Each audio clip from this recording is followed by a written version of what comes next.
नमस्कार विद्यार्थी मित्रांनो, आज आपण या व्हिडिओमध्ये पाहणार आहोत 14 खडी।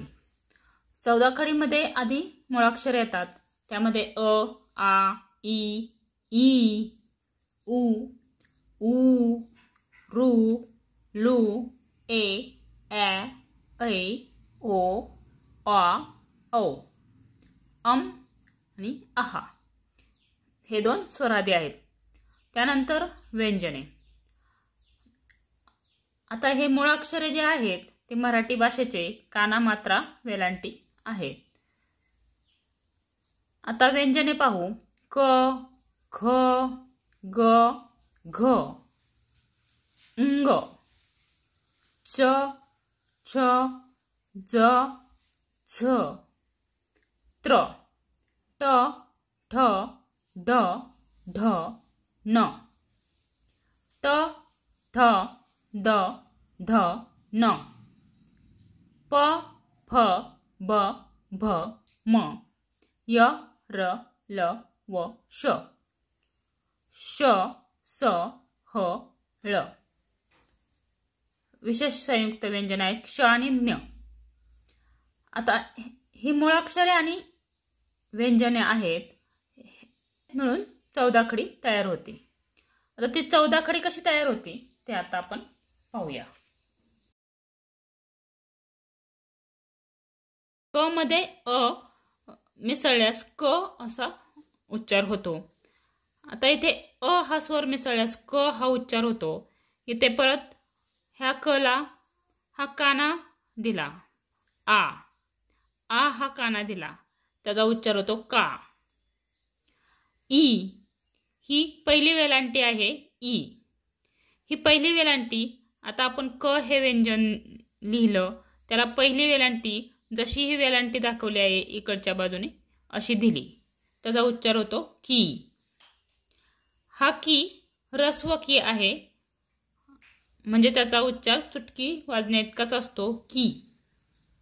आता ही वेलांटी दुसरी वेलांटी आहे, ई, ह्याचा उच्चार लांब येतो, ई। ई ही वेलांटी क ह्या व्यंजनाला दिली, त्याचा उच्चार होतो की। आता उ, उ म्हणजे पहिला उकार।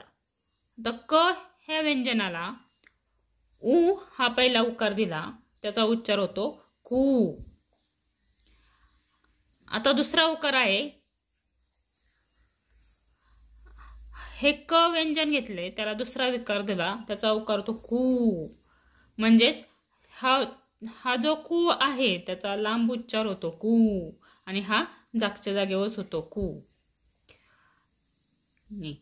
ए हा स्वर आहे, तो स्वर क ला लावल्यास त्याचे चिन्ह असे आहे के, के, त्याचा उच्चार होतो के, म्हणजे हा ए क मध्ये मिसळला के।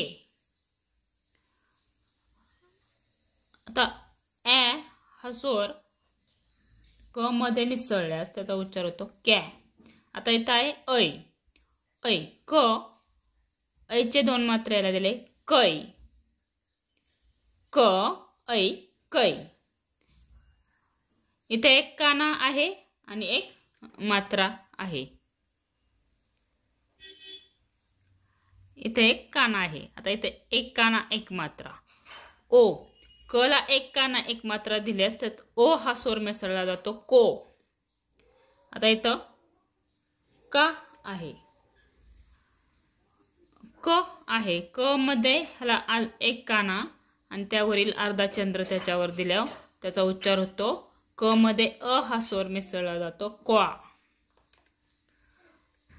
इथं क त्याच्यावर अनुस्वार द्यायचा आहे, क मध्ये अ हा स्वर मिसळल्यास त्याच्यावर कम हा उच्चार होतो।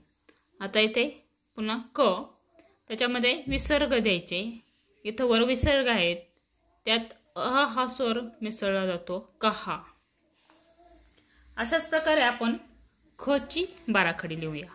बघा 14 खडी। ख,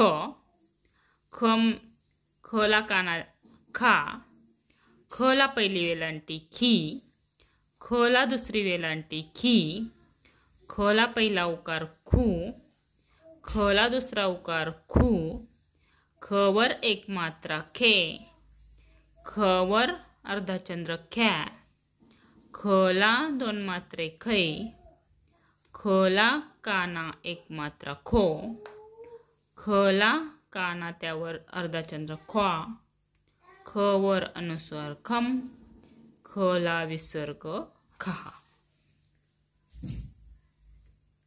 आता आपण ग ची 14 कडे लिहू. ग पहा, ग गा गी गी गु गु गे ग्या गै गो गौ गम गहा.